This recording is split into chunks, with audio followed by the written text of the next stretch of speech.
planned with her? Like, if there was one of her songs that you could sing with her, which one would it be?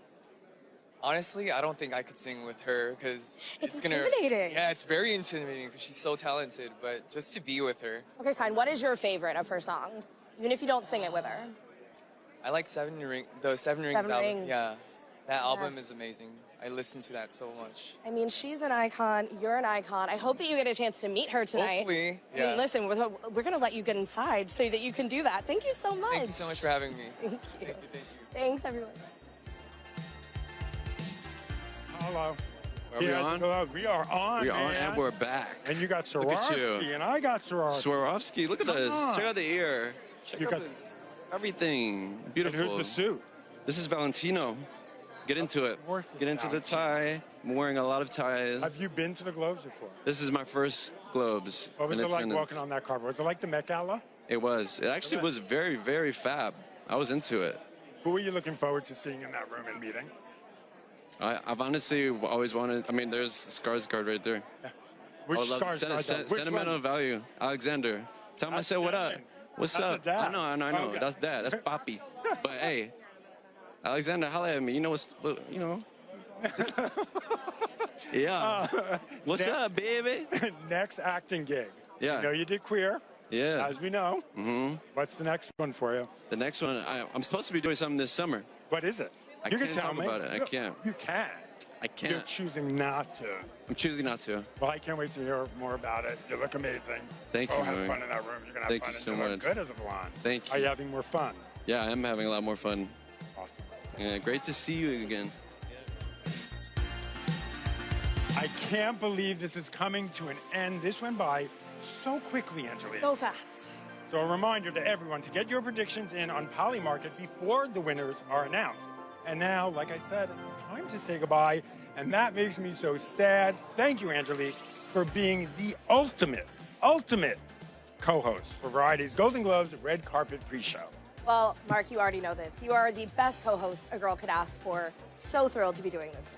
I love you. I really love you. Well, the other thing that we love is the Golden Globe Awards, and the 83rd show is just about to start, so switch over to CBS, where Nikki Glazer is back to host the Globes and make us all laugh. I mean, I know I, for one, can't wait to hear that opening monologue and who she roasts. I may have heard some snippets. Get ready! Well, I will say that's because you're going to hear somebody's voice during the show, which means, Mark, you've got to run. I do have to run, so thank you.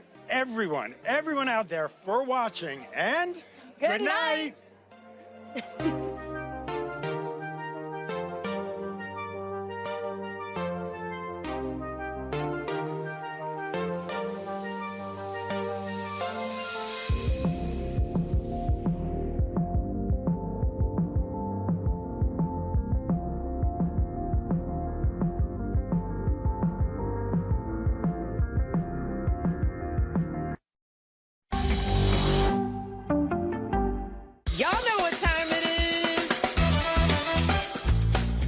Having a party here. Who needs champagne? You're here. You're in Hollywood. Ready? Yeah. This is... wow! My pulse is racing right now. Come on, men. Come. This ain't no house party. You know something of a performer, too. Once a performer is always a performer. That's our job. I'm absolutely killing it right now. I actually have to talk to you about awards season. Just make sure you keep your winter clear. Congratulations, you look beautiful. We're so excited to be here. You're totally winning life. Big smile. I want 10 copies of that. I'm obsessulated. Oh, you're trying to have a night? Yeah, I am.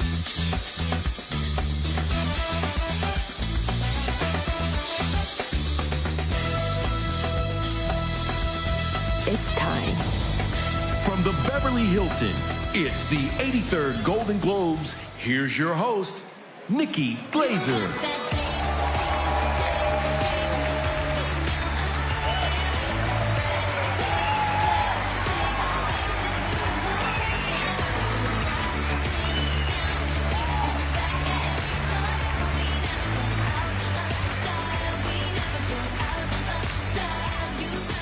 evening and welcome to the 83rd Golden Globes. Yes, the Golden Globes, without a doubt the most important thing that's happening in the world right now. So let's get down to business, shall we? We'll start the bidding for Warner Brothers at $5. Do I hear $5? Tonight we are celebrating the best of both TV and film right here in the heart of Los Angeles, where no TV or film has been made for the past 6 years. I'm Nikki Glazer, and just like Wicked, I'm back for a sequel. Just like Frankenstein, I've been pieced together by an unlicensed European surgeon, and it's good work. And just like the podcasters nominated tonight, I should not be allowed to be this close to Julia Roberts. It's not right. I cannot believe the amount of star power we have in this room tonight. It's insane. There are so many A-listers. And by A-listers, I do mean people who are on A-list that has been heavily redacted, but yes. And the Golden Globe for Best Editing goes to the Justice Department. Yes, congratulations. And the award for most editing goes to CBS News. Yes, CBS News, America's newest place to see BS News. We needed another. Well, there are so many Hollywood legends in this room tonight. Kathy Bates, Steven Spielberg, yes, George Clooney. Of course, George Clooney is nominated for the movie. Hey, everybody. We're going to start off with the first question. Please state your outlet. Thank you. Hello.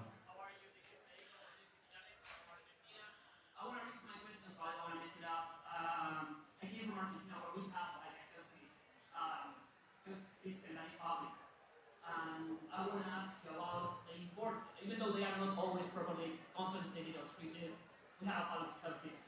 I want to ask you about the importance of having a show like this, showing your health system, and like, how do you feel about that? And maybe you can compare, like, with us.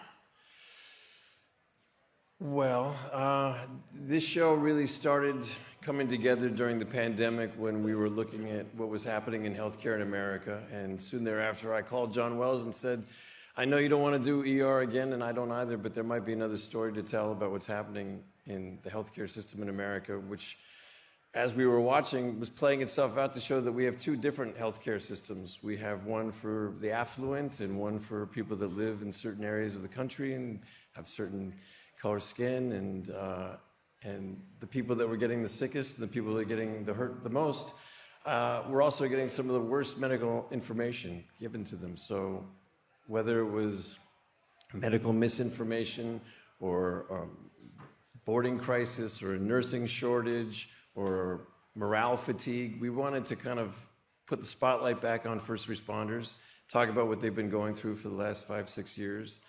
And you know, in doing so, hopefully also come up with some remedies that we can improve the system and better support the people that are in those jobs. I'm not exactly how they would compare to Argentina and what the healthcare system is there, but my guess is unfavorably.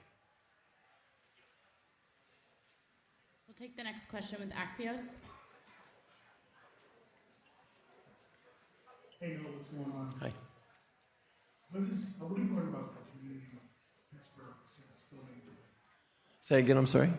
What have you learned about the community of Pittsburgh since filming the show? Great city, you know, tremendous city that opened their arms to us and have now been extremely generous about letting us film, you know, anywhere we want. The hospitals in Pittsburgh are some of the gold standard in the nation in terms of care, especially Children's Hospital. It's one of the most incredible facilities I've ever been to. It was chosen not randomly. John asked me where we should set it, and I picked Pittsburgh because I knew he went to college there, so he might like it. Also, my parents met there. My mother was born there. It's a great city in terms of a variety of socioeconomic class, ethnic breakdown, because it's surrounded by farmland. You get a combination of rural and urban cases. In the last few years, it's really remade itself over into a medical hub, so it seemed appropriate. Just a great American city that hasn't been overshot. You know, it's not LA, Chicago, New York, Miami, but representative of the country as a whole. And the last question we have, hello. Hi, Noah. Hello. Rebecca from Hello. Hello. Hello. Hello. At the end of season 1, Sarah sent you off to the beach for a few days to decompress. I wondered where she's sending you this year, and also if you found it easier to process the heaviness of the show this go round. It's a little different this season, not entirely different. It's a little more distracting trying to land this massive plane while we're taking bows for the first season's work. I don't know where she's going to send me, but you can better believe she's going to send me somewhere. I'm not usually good company for a little while right after we finish. Thank you so much, Noah. Congratulations. Thank you. Thank you all.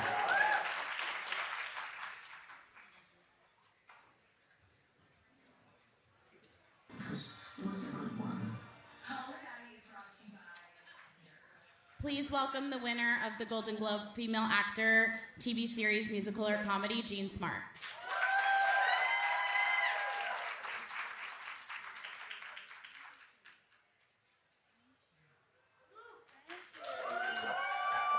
Thank you so much. We'll take the first question. Go ahead. Hi, congratulations. I'm here. Here, over here. Okay, thank you. Right in front of you. Oh, I'm so sorry. No worries. Congratulations. Thank you. I just wanted to know, like, what is like a really valuable lesson you've learned from Deborah? Oh, that's a good question. Well, I love the fact that the writers and our showrunners have sort of gradually made her self-examine a little bit more, gradually more and more as the seasons have gone by. I think she's learned a lot from the character of Ava. I think she's learned to listen a little more, and that, you know, we never have all the answers, no matter how old we get, and that's a good thing, that we don't need to have all the answers all the time, you know. We'll take the next question from the Golden Globes website. Hi, congratulations. Am I looking? Oh, hi.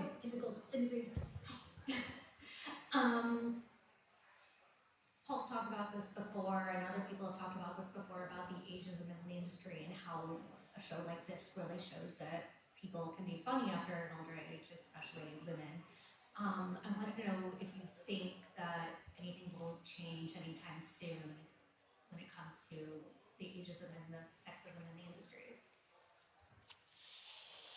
I think a lot has changed. I mean, I would hate to think that I was the poster child for older actresses or older characters, but I'm not necessarily that it's going to completely change anytime soon. I mean, I think that's kind of,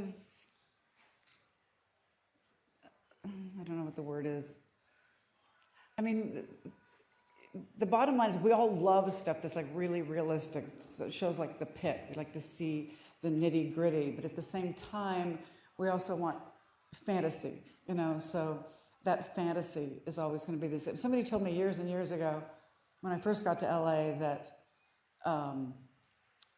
there was one role for a woman for every 20 roles for a man, which was a little depressing. They also said that the average age difference between a husband and a wife in the United States is about a little hair over 2 years, and on screen it's 20.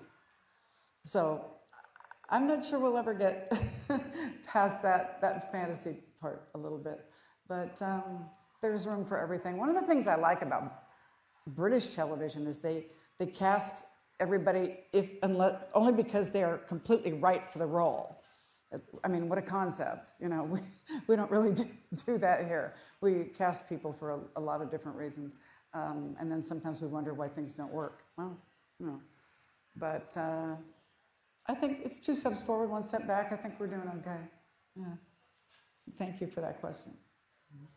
And we'll take the last question with Rainbow Media. Hi, Jean. Hi. My name's Rafi. Hi, Rafi. Thank you. If Deborah Vance was hosting the Globes, who would she talk about and what would she talk about? Oh, she'd probably take a lot of stabs at all the men in the audience and pretend she slept with all of them. I don't know. I don't know. And she'd get in. I think after spending 5 or 6 years in the company of Ava Daniels, she'd also make some political commentary about what's going on in the world right now.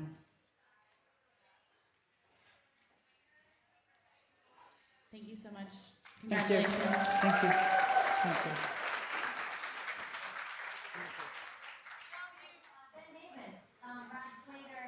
Our first question from Spectrum News. Hello, congratulations. Thank you. You've made history tonight, so I was wondering how you, as a 16-year-old, are planning to celebrate this win. I'll properly celebrate it when I get back home to my hometown in England with my family. So, but at the minute, I'm just going to be with my castmates, my mum, my dad, and everyone that's came out with me. So, I mean, yeah. Next question. Hey Owen, here. Yeah. Oh. Federico from Music Italians from Argentina. Congratulations on the Thank show. you, thank you. I want to ask you about last time we saw like a video with Che Gyllenhaal. Like you were starstruck by him. Who was the most that starstruck the most you in this evening? I've not really met much. Stephen Graham is a good friend of Leonardo DiCaprio, so I've seen him. And but apart from tonight, I've met so many of my idols. But when I get out there back, I'm gonna mingle around and speak to people. So yeah, I can't wait. And last question up in the front with Yahoo. Hi. This is Mia from Yahoo. Obviously, Adolescence is such a significant show with such an important commentary and messaging about how isolating teenagehood can be. How does it feel to receive the kind of recognition you've been getting for your performance? I think it's the most proudest I've ever been. We made this show in the summer of 2024, and we made it with love, and we made it with... it was a special show when we made it, but never in a million years did we think that would be here, the Emmys, the Critics' Choice. You know, even in this continent, really, we didn't even think we'd be here. But you know, we're all as the cast and crew just so grateful to be here. So yeah, thank you. Thank you, Owen. Congratulations. Thank you. Owen.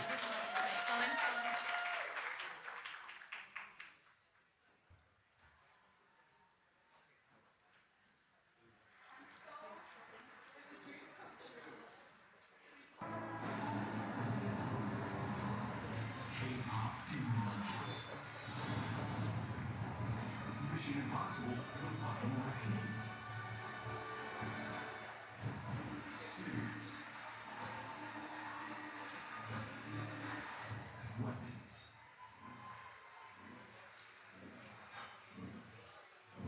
Wicked for good. Special features.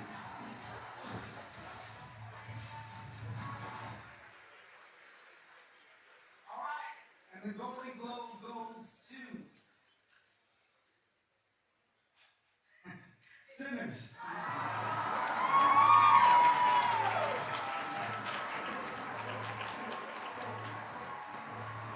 Michael B. Jordan and Ryan Coogler are magic together, going all the way back to Coogler Station, which was a fantastic movie that just don't see moments. I'm identified works together with Ryan Coogler is a popular man in that ballroom scene spirit where coming out and introducing himself. Next up for Ryan Coogler, the reboot of X-Files. Why? Because it was his mom's favorite TV show.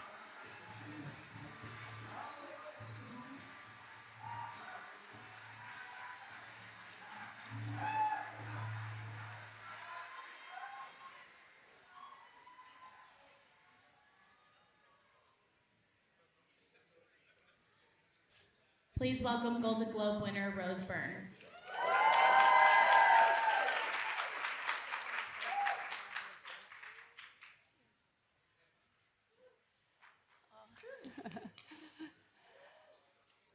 Thank you. No, it's so heavy. Hi, Angela. Hi, Rose. Congratulations. Thank you. We Aussies have been watching you on the screen since you were a teenager, and you have given us so many tremendous performances. But this one really tops the lot. How does this feel?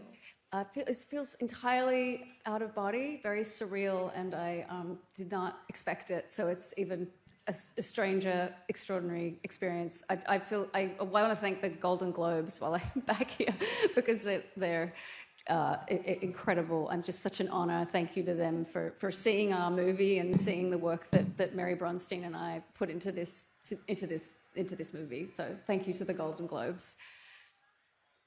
Appreciate it. All right, next question. Hi, I'm Cassie, as another fellow Australian actor. So proud, so incredible, and beautiful that your parents were tuning in. How are you going to celebrate with them, and how are you going to celebrate this in Australia? Oh my gosh, I'm not sure.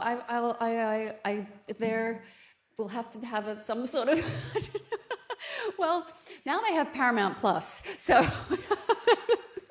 They're locked in.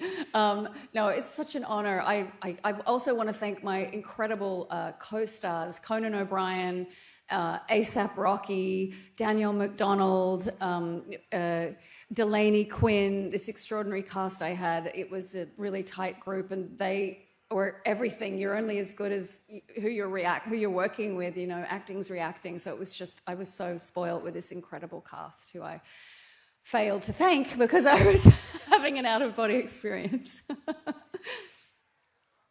And last question from Rainbow Media.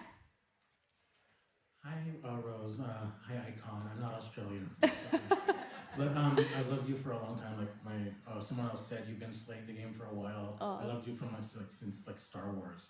So if you could travel back in time and talk to that little actress and give her a message, what would it be? Oh man, it's a wonderful kind of thing to be able to look back and see that person and come and think of myself now. It's a surreal and sort of impossible exercise, but I feel extraordinarily grateful, and I never take a minute of this for granted. So it's just such an honor, and I love what I do. I don't quite know what I would do if I didn't have acting. It's given me such a extraordinary kind of richness in my life, and this was the role of literally of a lifetime. So I can't thank Mary Bronstein enough for believing in me and knowing that I could do it and that I was the one. So I'm so grateful to Mary. Thank you, Rose. Congratulations. Thank you.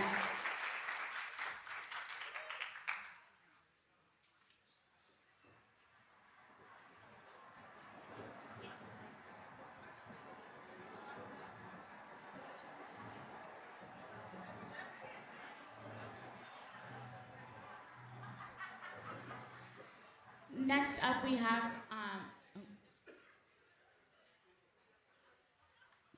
please welcome Golden Globe winner Amy Poehler.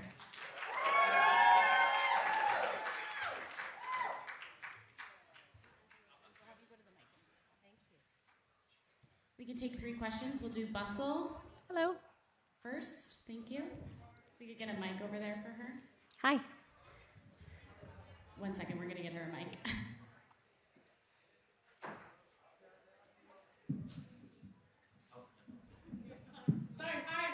From Mescal. Amy, congrats. In a world of podcasts where it's a lot of men with microphones, I love a good hang. And how does it feel for you to be the first podcast to win a Golden Globe? Very cool that it's being honored here. I'm a huge fan of the medium, and to be in it now, working in it, is really exciting. So it feels awesome. And I, expected Snoop to be the one to give me the award. Makes perfect sense. All right, next we'll do In Style. She's third row. I can hear you.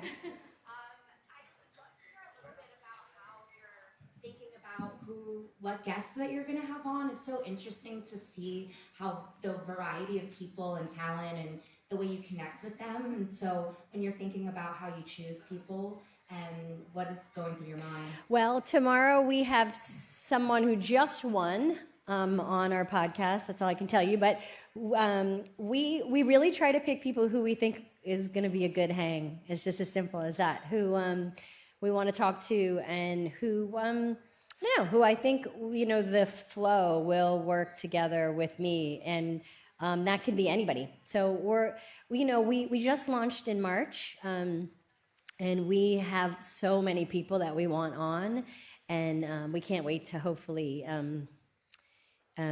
use this to get them on. Thanks. Next question, we'll do Decider.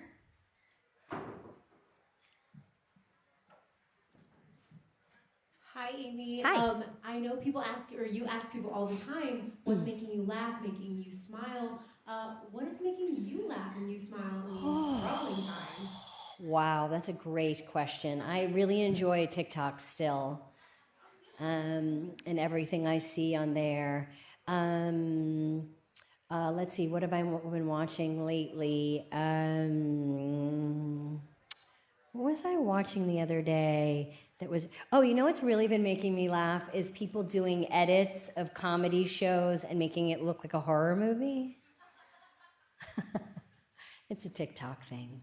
I feel like I look at a lot of stuff online, and I'm getting ready to make a new comedy. Tomorrow morning is my first day on Dig, the show that I'm doing with Mike Schur for Peacock, 5 a.m. So I'm going to be joining Hugh Laurie and others to make comedy tomorrow. So hopefully I'll be back here next year to talk to you about that. Yeah. We'll take one final question. GMA 7.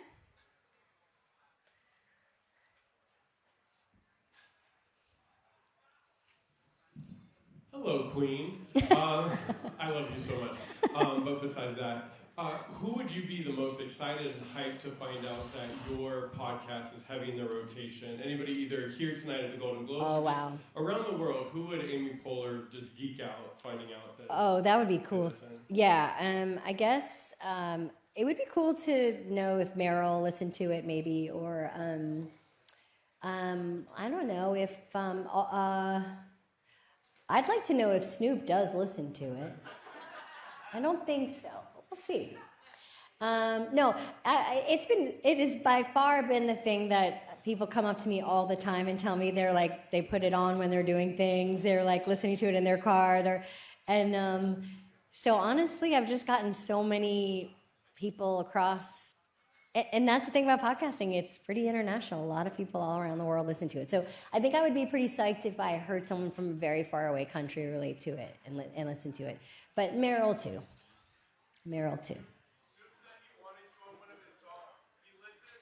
And he wants me on one of his songs, yeah.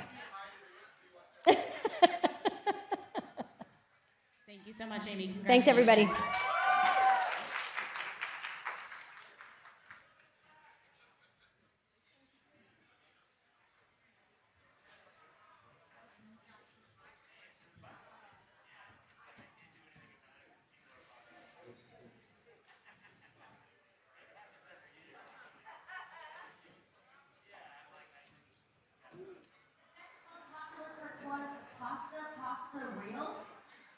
Yes, it is real, and if you find that article, you will see that Leo's favorite music was reggae, or as he spelled it when he was 17, reggae. At number 3, we have Nikki Glazer, Picks No Head.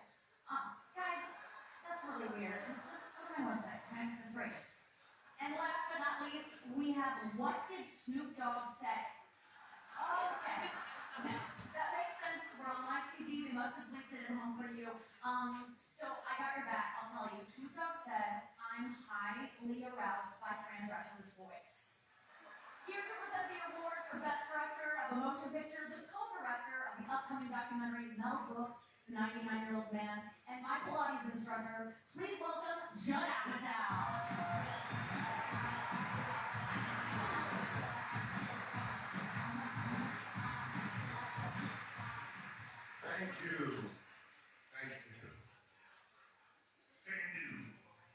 You know, Nikki Glazer used to be our babysitter. That's true. She was our babysitter. And she's like, I do stand-up comedy. And then I went online and watched her set, and it was all about smoking reefer and having weird sex. And then she stopped being our babysitter.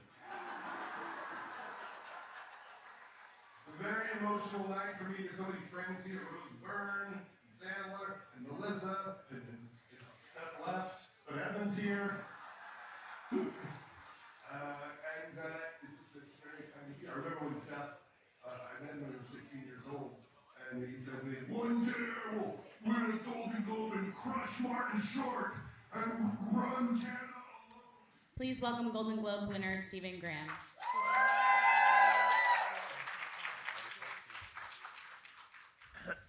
Hello, everyone. It's a bit surreal. We have a question for Stephen. Go with BBC News is the first one. Hello. Thank you. I want to say to every kid in Kirby, dream, because anything is possible. I want to say to every parent, please give your kid a massive cuddle, tell them how much you love them, and listen to them when they want to talk to you. Make sure the bedroom door's always open, and make sure you communicate with each other. But for every little kid in Kirby who has a dream, please don't give up on it. Yes, I feel like it's a proper press conference, isn't it? We'll take two more. Thank you. Okay. We'll do TV Insider. Hello. If there is going to be, let's say, a second season or a continuation of Adolescence in a couple of years, where would you like to see the characters continue from?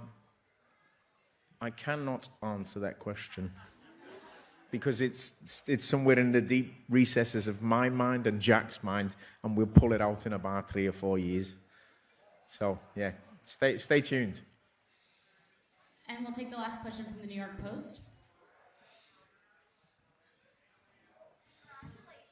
Thank you.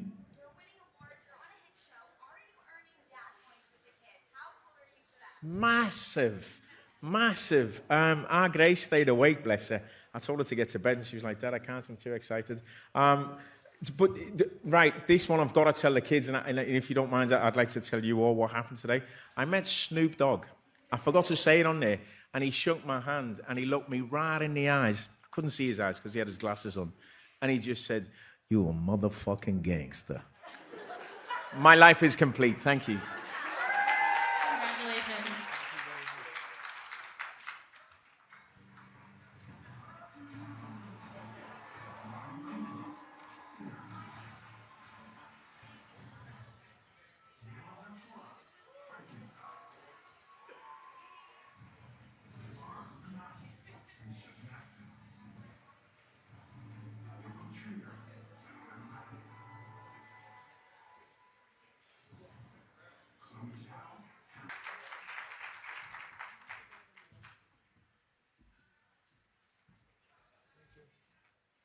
Our first question is with TV Globo in the back. He's holding up the sign. Queria dizer da alegria que ia estar aqui testemunhando a história para o cinema brasileiro. Estamos ao vivo para o Brasil. Você deu um alô para o Brasil no palco, Kleber. O que eu queria, eu acho que todo brasileiro quer de você agora é uma mensagem. Qual a mensagem que você deixa para o Brasil, todo mundo que está acompanhando e vibrando por essa conquista histórica? A mensagem que eu mando para o Brasil é o fato de nós estarmos muito felizes em ver um filme brasileiro, um produto cultural brasileiro, gerando tanta discussão boa sobre a história do Brasil. E eu quero muito ver que jovens cineastas brasileiras, façam histórias sobre o Brasil no cinema. Pode usar o telefone, pode usar, colocar um projeto e desenvolver sua própria história, contar a história do nosso país, porque a gente falando da nossa casa, todo mundo ouve ao redor do mundo. Obrigado. Hi, Kleber. Congratulations, Emily. Congratulations. Thank you. Kleber, since you never shy away from talking politics, can you tell us a little bit how does it feel to be in the United States promoting the movie in this very particular time in history? Thank you.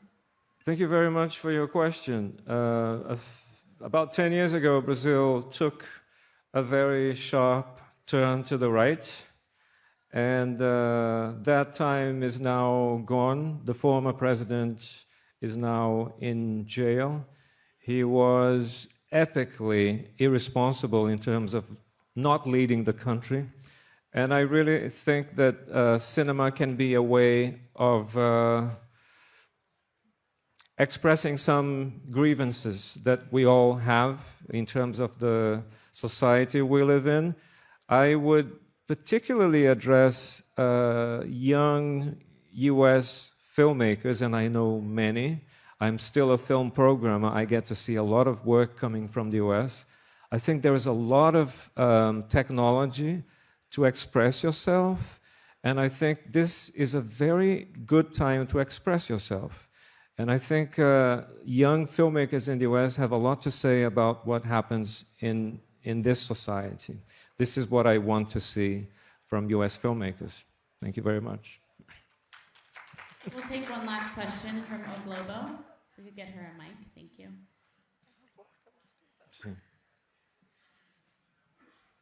Oi, Kleber, oi, Emily. So I wanted to ask you, what do you think this means for like now the race? You know, we're still going forward, and also for the Brazilian cinema. O que significa para a corrida da nossa trajetória? Well, you know, we're living this exciting moment, one day at a time, and enjoying every minute, you know. So we try not to think much ahead. Now we're going to enjoy this and work very hard for the next, step of this campaign. We're just very happy, very proud for Brazil cinema. But it is true that we've been traveling with the film and showing the film since May at the Cannes Film Festival, and it's been a strange and wild ride, and I'm happy that we have this and, more attention for the film. It's out in cinemas in the US, in France, in Brazil. It's doing very well, and I hope more people see it, and let's see what happens from today onwards. I think this is good for the movie-going experience. It will get more people to see the film at the cinema where it should be. Thank you so much. Congratulations. Thank you very much.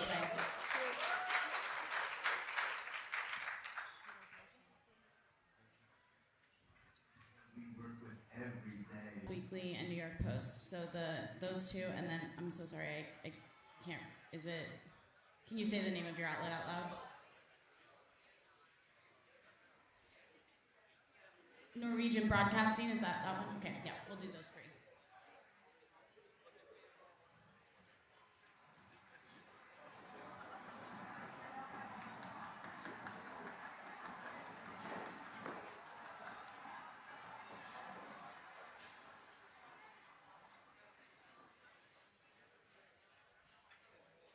Please welcome Golden Globe winner Stellan Skarsgård.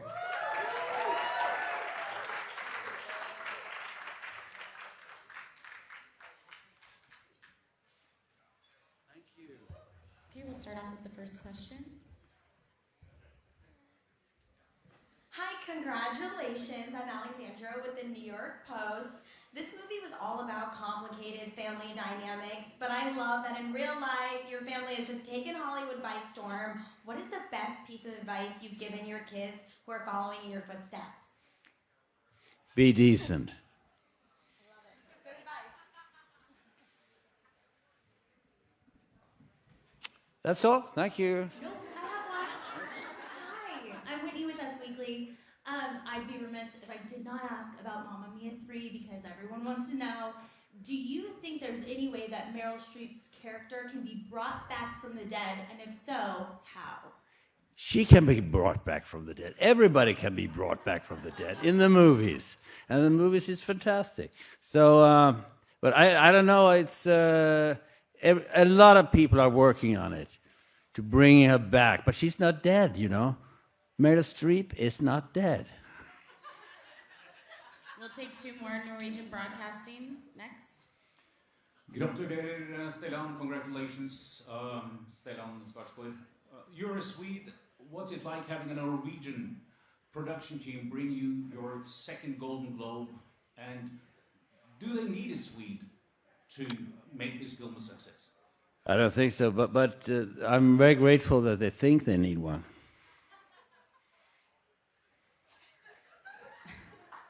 We'll take 1 more. Someone else had it raised. Okay. All right. Thank you so much. Congratulations.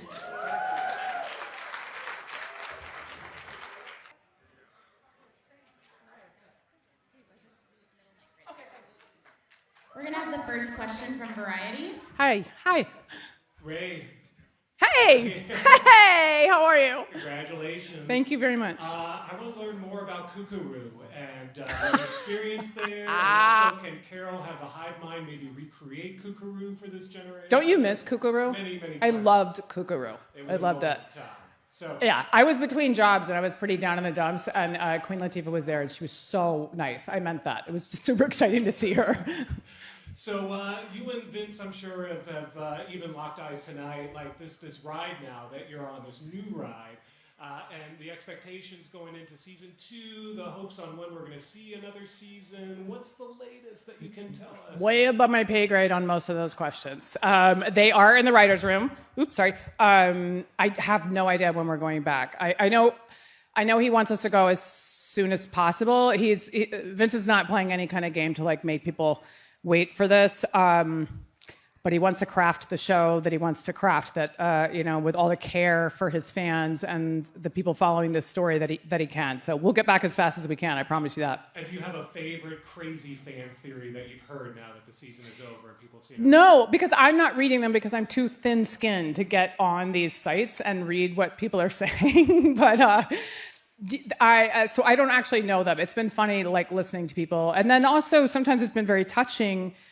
People telling me, I had a journalist the other day say that she thought the entire show was a metaphor for grief and depression, and being down a well that you can't hear other people saying cheer up, and you can't relate to them at all. And there's other people that it's the most fun for me has been listening to these different things that people are bringing to the show. They're meeting the show where they're at, whether it's fear of AI or it's isolation or it's political divisiveness or feeling an us and they or too much anger in the world. A lot of people, it's engendering a lot of conversations. And I very much appreciate and hope that Vince continues to foster the conversation rather than preach and answer.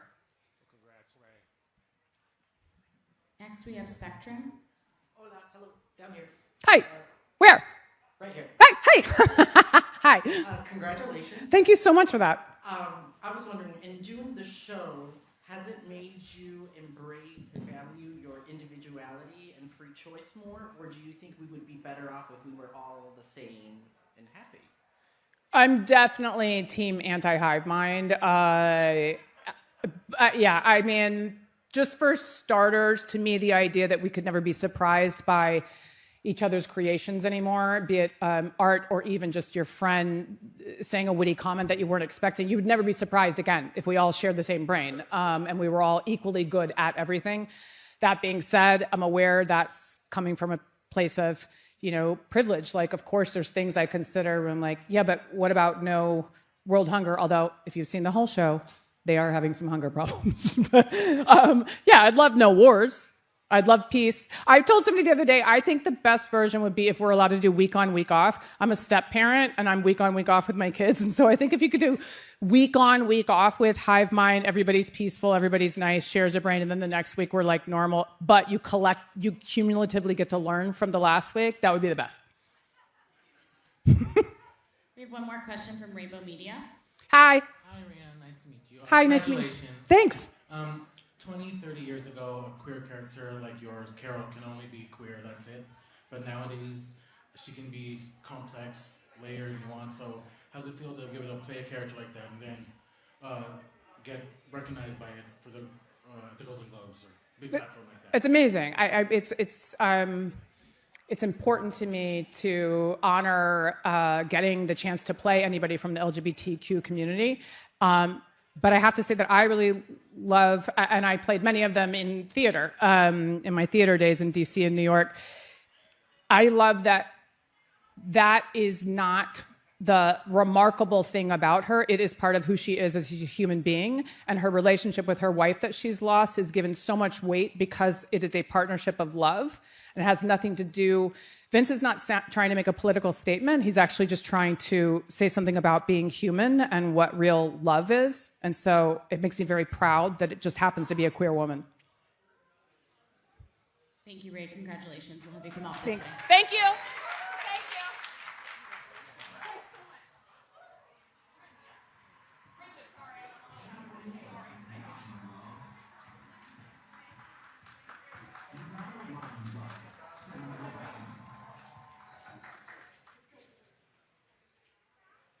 Next up, we have the winners of Best Drama, The Pit. Joining us on stage will be Noah Wiley, R. Scott Gemhill, and John Wells.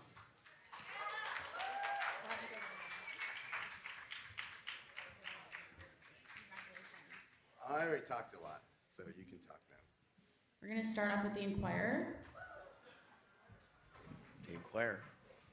Congratulations. I love your speech when back on the stage because your speech about decency and caring for one another resonates with all of us, especially for representing a show like The Pit, which breaks a lot in terms of diversity in Hollywood as far as the casting is concerned. So can you talk about specifically about that, especially with your diversity casting, with more women of color, especially if I'm from the Philippines. You have 3 Filipinas in the show. You only need to look in a hospital to see that we have accurately represented what you would find in most emergency rooms, along ethnic lines. There are more women than men, there are more Asians than non, and we tried to have that be reflective in the way that we cast the show. I will say that 30 years ago, we made a show that was very similarly cast before that this was mandated or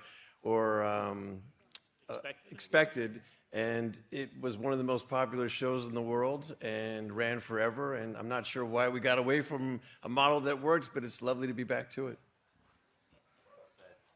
All right, next we'll do New York Daily News. Congratulations! Thank you. Over here. I'm really Thank you. tiny. Hello. Well, this show is doing so well.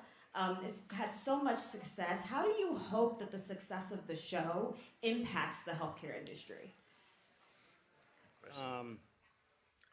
Well, for one thing, we're in a healthcare crisis in this country, and it's just getting worse since January 1st. So we hope that we can continue to tell stories that reflect what's really happening for these, honestly brave women and men who are in these urban hospitals. So we're just trying to tell stories that are truthful about what's really going on, and we hope that the audience takes that to the ballot box when it comes time to support the kind of health care that we actually really need in this country.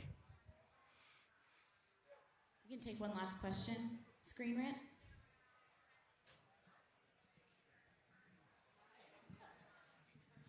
From Screen Rant. It's not lost on me that there's another person in this audience tonight, George Clooney, who was also at a show you're referencing. I'm curious if you guys have had any ER memories that have come up just tonight or talked at all through this award season. He was sitting right by the stage. We all had to hug him on our way up. It was pretty sweet. Obviously, he and I had a lovely reunion last night at the Movies for Grown-Ups Awards, which we both are now, apparently.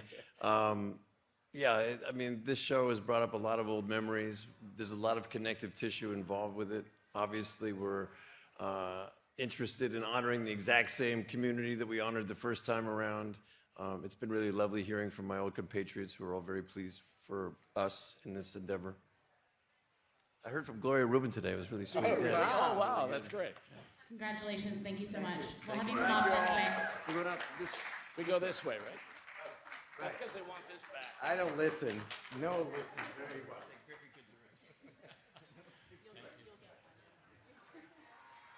Please welcome star of the anniversary, Diane Lane, and from the New York Golden Globes.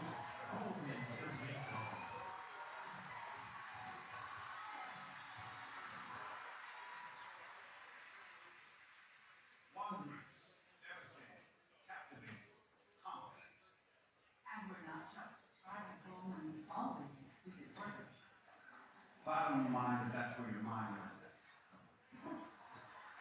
The men in this category deliver performances filled with vulnerability, pathos, and style all their own. From literary legends to music icons to leading men fighting their way through the world, every subtle choice, a bold gesture, has stellar. Here are the nominees for Best Performance by a Male Actor in a Motion Picture Drama. Joel Edgerton, Train Dreams. Oscar Isaac, Frankenstein. Dwayne Johnson, The Smashing Machine. Michael B. Jordan, Sinners. Bobby Moore, The Secret Agent. Jeremy Allen White, Springsteen, Delivering Food.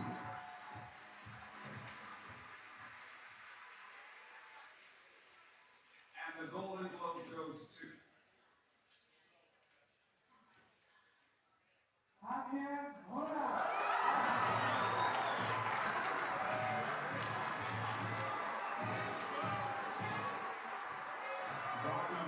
This is his second nomination. He had a famous nomination for Narcos in 2016.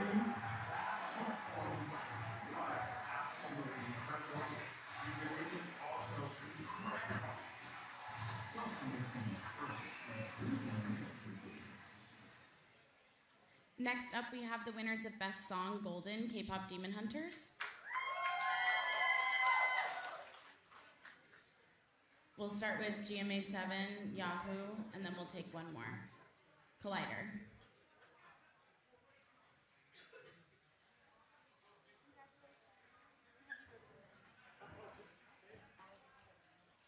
Thank you.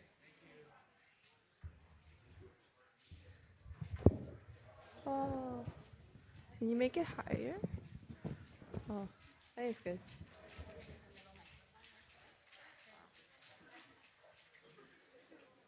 This is a fun room. People are having fun in here. Hello, good evening, guys. Directly in front of you guys. When I saw you outside, I said if you didn't win, I was going to beat the person up who won. So thank you for not getting me arrested. Yeah.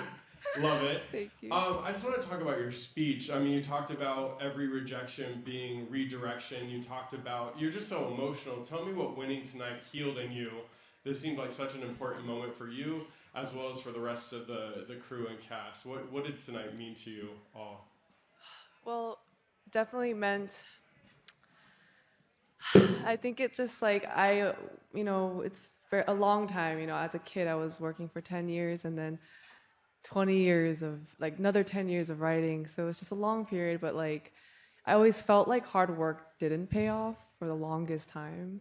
And right now, this film, we all worked so, so hard. Everyone, like every single cast and crew. So to see that it's getting this much love just proves that hard work does pay off and we just gotta keep going. Thank you.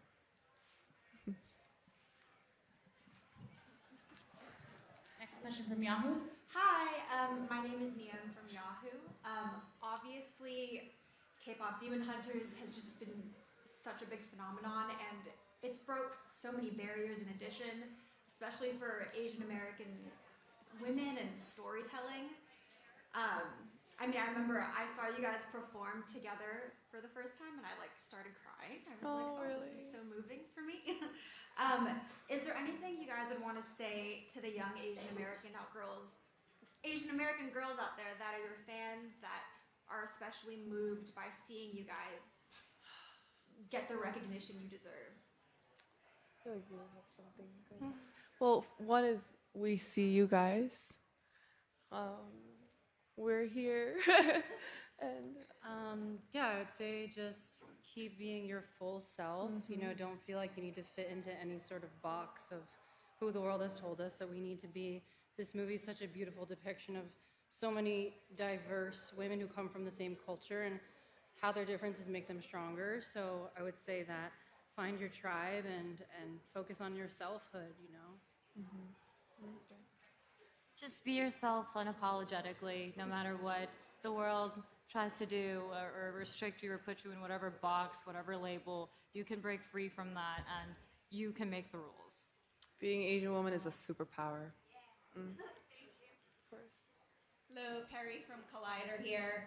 One of the many great joys of your movie is seeing the three of you in real life bring Huntrix to the world. It absolutely delights me to see how much you're performing together, so I have to know, is that going to continue? Are the three of you going to continue making music together, whether it's part of K-pop Demon Hunters or beyond? Well, we definitely want to. You know, we're all individually our own songwriters and artists. These two especially, incredible artists themselves. So, you know, nothing's like official, but are you kidding? Like, we're friends and we're definitely gonna work on music together. But yeah, I'm so excited to perform more with these girls. Thank you so much. Congratulations. We'll have you Thank guys you sit so on. much. Thank you. Woo! Go Korea.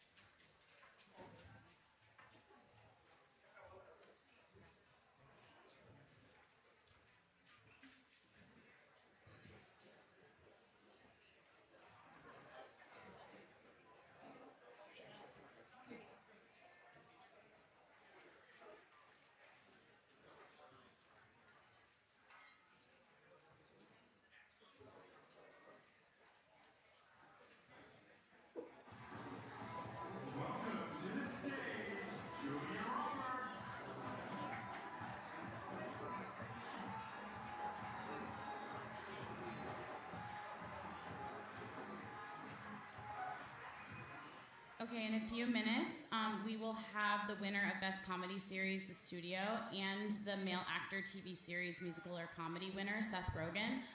He will be in here in a few minutes. We'll take 3 questions. Okay, Susan, you in the back, USA Today, and CBS News Path.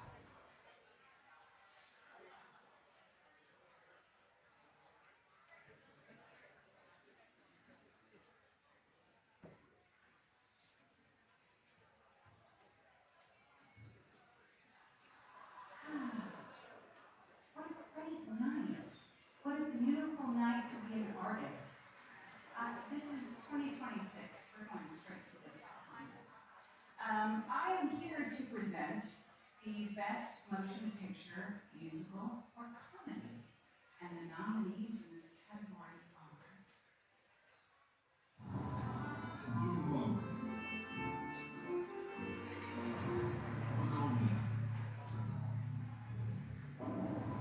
Marty Supreme.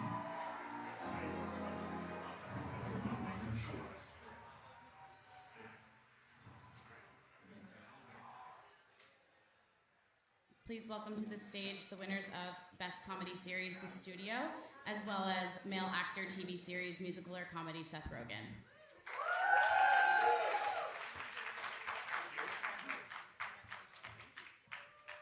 Thank you. Are we doing this literally as they're presenting the best movie? Great. Okay.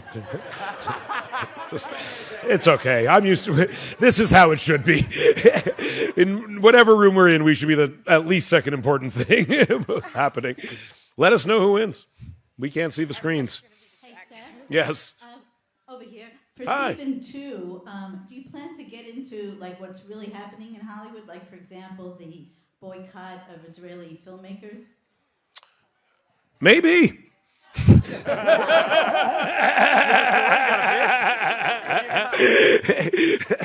The answer's maybe. When you say it like that, it sounds funny. So yeah. Yeah, exactly. One battle. Hey! Great film. Great film. Next, we'll take USA Today. Hi, right in the front. I know you're blinded up there. Hey. Congratulations, everyone. Congratulations, Seth, on your first Golden Globes win. Thank you. The studio was a place to be in season 1 for all these, special guest appearances and cameos. Is there anyone you've talked to tonight, Seth and everyone else, who you suspected is trying to get on season 2 and trying to put out feelers with you? Oh, yeah. A lot of people literally just come up to us and are like, put me on your show. I'll do anything. I'll walk by. And it's very lovely. Yeah, the head of Sony. Yeah, Tom. A lot of the real studio heads want to be on the show, and some of them will be. Ted kind of ruined it for everybody, but yeah, there's a few people we roped in tonight, so it's very this is good poaching ground for us. Yeah. And last question from CBS Newspath. Over here. Congratulations on your win. Thank Love you. the show. Episode 8 of season 1 takes place at the Golden Globes. It does. We filmed it right here. I have to ask, did you get any new material from tonight that you can use for season 2? Yes, a few things happened leading up. We've literally written some things that happened leading up to this award show into episodes as we've been writing the show, prepared. We start shooting in a week, so yes, several things have happened both today and leading up to this event that we have written directly into the show. And you'll probably know what they are when you see them next season. Thank you so much. Congratulations. Thank you. Congrats. One battle after another. Thank you.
Next, we have the winners of Best Limited Series, Adolescents. Please welcome them to the stage.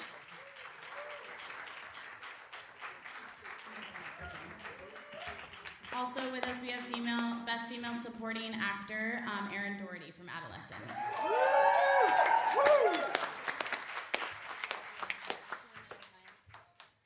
We'll take 3 questions for the group. We'll start off with, right there. G'day everyone, Angela Bishop from Network 10 Australia. Congratulations. I was wondering, and I'm not sure who'd like to talk to this, maybe Stephen, maybe Jack, and maybe you too, Owen. What do you think of Australia's decision to ban social media for under 16s? And Owen, I would like to hear your thoughts as well as Jack's, but come here. Oh, sorry. I think it's an extraordinary move. I think other countries are starting to follow it. I think it's very interesting that the countries that are resisting it, despite the pressure that is being placed on them, particularly the UK government, and I hope that they start to take seriously the damage that social media is doing.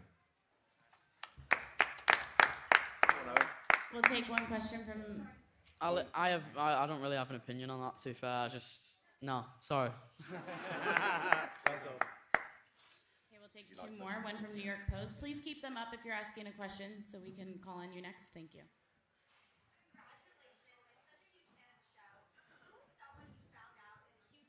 Watches that you had a total pinch me moment over. I'm just going to say, oh yeah, he shouted Spielberg. Everyone, it's been ridiculous, but the biggest one for me personally was a phone call from Daniel Day-Lewis to say how amazing he thought the show was and how amazing he thought everybody was. So it just keeps getting bigger and bigger. Kathy Bates just then, do you know what I mean? Just gave Anna a kiss and said it was remarkable. Queen Latifah. You know, Snoop Dogg. I told you what he said before. I'm not going to repeat it, but you know. So yeah, it's just look, and I think. But if I'm really honest, in that same, you know, that respect and that accolade from our peers is beautiful. But like I said before, same as someone from the co-op or the Asda or the, you know, the Tesco's or on the school run or something. Do you know what I mean? Someone saying how much it impacted their life and how much it's made a change in their life and how it's changed their life. in a little small way for them to have conversations with their sons or their daughters or to reach out to their children. So it's wonderful the impact it's had, but it's also right across the board. All the workers then, you know, like the waiters and stuff like that, as we were walking through the kitchen, I'm going to be honest with you, getting a clap off them was ridiculous, wasn't it, as we just went through then? So what it's done is it's been universal, and it's not a social class or a structure, it's just had an impact with lots of people, because the best thing we have as human beings is empathy. Do you know what I mean? So I think, yeah, I'm just very grateful, and we're all exceptionally grateful of the impact it's had. Thank you very much. Thank you. We'll take one more from News Digitalis from Argentina. Hi, congratulations on this win.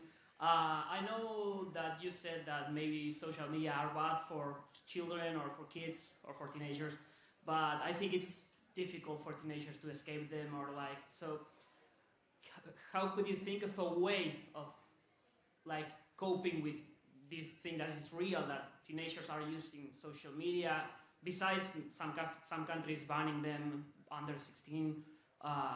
Do you think of like maybe a solution, or maybe like a balance where like teenagers can use social media and they are not so like destroying for them? Okay.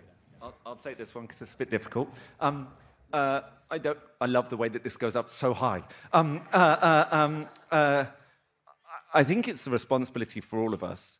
The idea that it's the kids' responsibility to deal with what they're receiving online is a ridiculous thing. And we need to work out ways through communication, through that thing of just like talking to the kids, to lessen the impact of it. I personally think legislative change is necessary in this case, but whatever it is, it's about communicating with them and trying to find an answer with them rather than pushing all the responsibility for it onto them. And also maybe parents putting their phones down for 5 minutes and connecting with their children. That would probably, really have an impact, I think. Thank you all so much. Congratulations. We'll have you come up this way. Thank you. Gracie, now the announcements. I repeat it back to you every time you'll start. Give your phone out, like, let's go. You know what I mean? Like, just text it.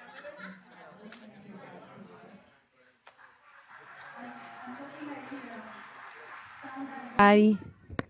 Oh. If we can get her a microphone.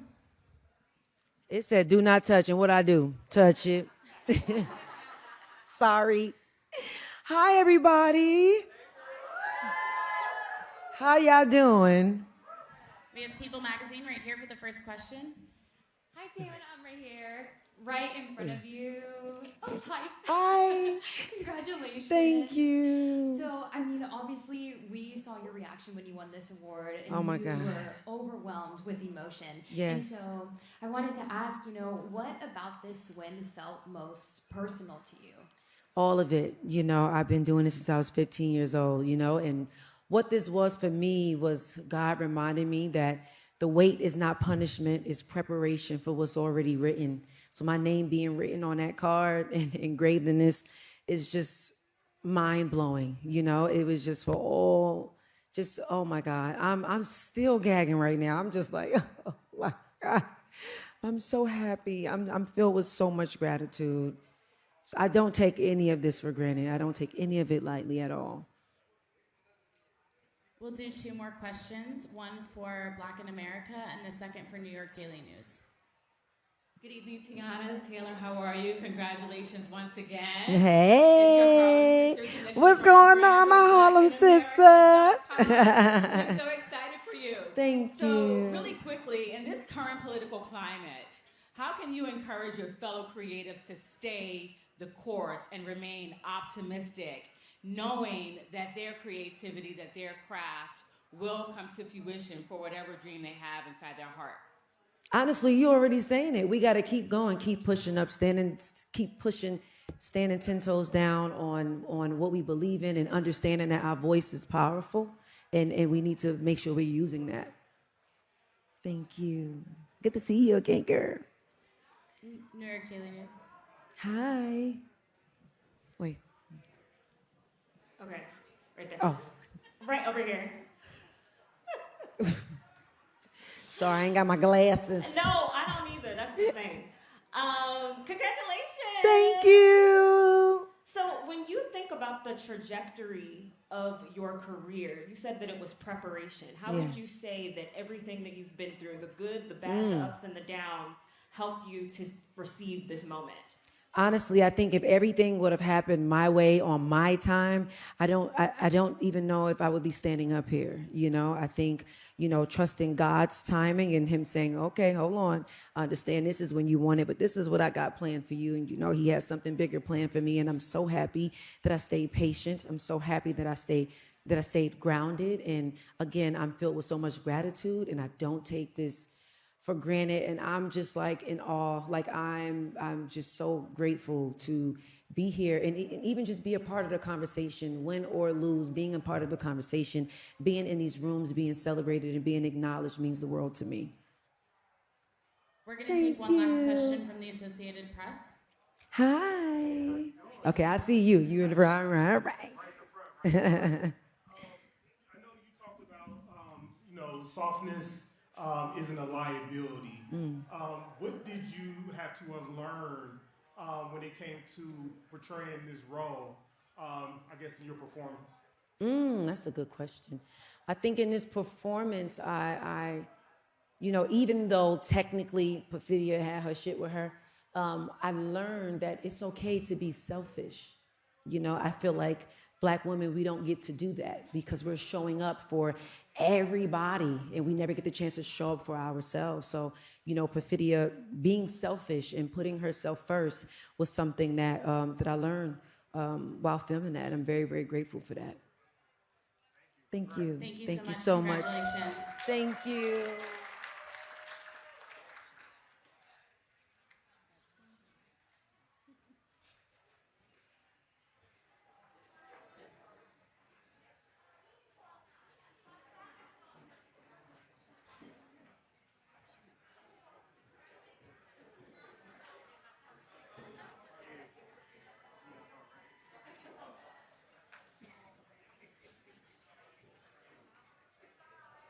Please welcome the winners of Best Motion Picture Drama, Hamnet.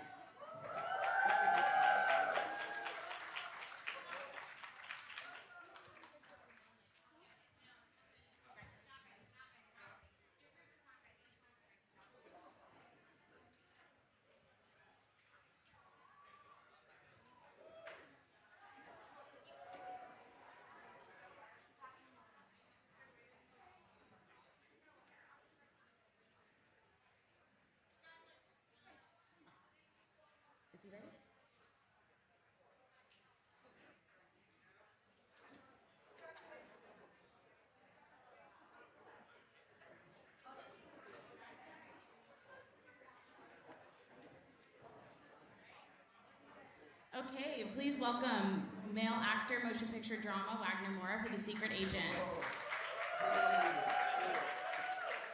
Thank you. Thank you very much. Three questions. We'll start with O Globo. E. Oi, Wagner. Oi, Mari. Tudo bem? Tudo massa. Well, in English, did you ever imagine when you were growing up in Rodelas, Bahia, in Salvador, or, you know, when we talked the first time for As Três Marias, that you would get here? Of course not, Mari. It was like, she's asking, I was born in the northeast of Brazil, in a city called Salvador. My family is from the countryside. Back in the 90s, it was kind of crazy for a little boy to decide to become an actor. So, no. No, not really. But I'm very happy to be here. Next question, we'll do EFE News. I would like to ask you, last year we have another Brazilian movie, Yeah. and you achieved the same, like, you made history tonight as Fernanda did. And I would like to ask you, why do you think the industry is looking at Brazilian productions and specifically to the dictatorship? I think we have to keep making films about the dictatorship. The dictatorship is still an open scar in Brazilian life. It happened 50 years ago only. We recently had, from 2018 to 2022, we had the far right wing president in Brazil /fascist that is a physical manifestation of the echoes of the dictatorship. So the dictatorship is still very present in the Brazilian daily life. So we have to keep making films about it. And we'll do one last question from Inquirer. Wagner, congratulations. You made history as the first Brazilian to win the Golden Globes for Best Male Actor Drama. So please talk about that. It's a big honor for you and Brazil, like Fernando Torres did last year. Yes, it's such a beautiful moment for Brazilian films. Not only, of course, it's beautiful to have I'm Still Here last year and then A Secret Agent this year, but also many other Brazilian films doing super well in different film festivals in the world. I think that culture and democracy, they walk together. In Brazil, we finally have, now after a very dark period, we have like a moment of democracy where we can breathe, and we have a government that understands that culture is important to the development of the country. So I think that that's sort of like the what's happening now. You know, it's just democracy, culture, films. They coexist. They don't live without each other. Thank you so much. Congratulations. Thank you very much, everybody. Brazil.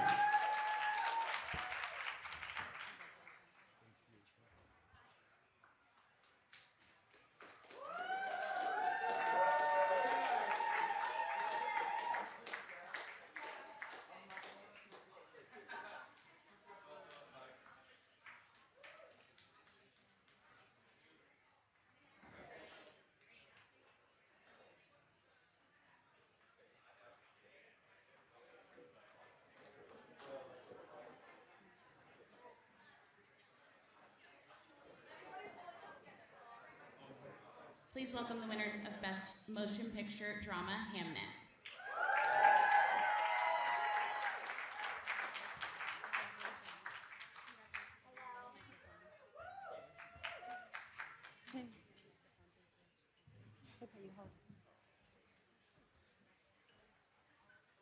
Hi.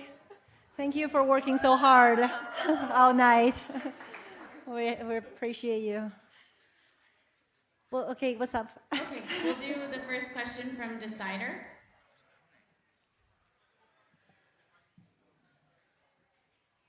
Hi, congratulations. Thank you. Jesse, I wanted to say that I loved your speech last week at the Critics' Choice Awards. And I wanted to ask, what is it about working with Paul that helped to bring out the best version of this performance? And Paul, same question for you. Come here. Paul just said very hydrating. Apparently very hydrating. No, I need to when I said I could drink Paul like water, I just want to clarify what I meant by that. I meant that he is essential to what I need and what I've discovered as an actor is possible in what we do in our work. He brings you to the core of your humanity, and once you know what that is, it becomes like water. Jesse, I think I said this, when the dust settles and all of this awards chat and everything, they're going to be studying, drama school students are going to be studying what she did in Hamlet. They're going to be talking about it forever, and it should be spoken about forever. It's one of the greatest performances we're going to be seeing for years, and we can celebrate the film for the next couple of weeks, fingers crossed, we'll be celebrating her. But the big celebration is in 10, 15, 20 years' time. We're going to be watching what she did for forever. And I got to watch it firsthand. Yeah. Yeah. I would like to answer this question, but on the red carpet this evening, I'm over here on your right.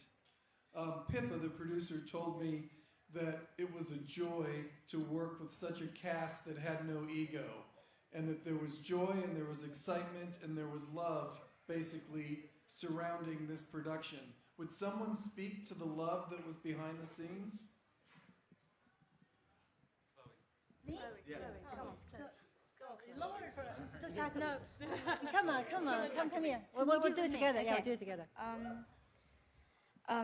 This film is all about grief and love, and grief is love, you know. And I think that on this set, everyone was a family. There wasn't one person who was rude or mean, and we all worked together to create this incredible film, and I'm proud that I got to be part of it.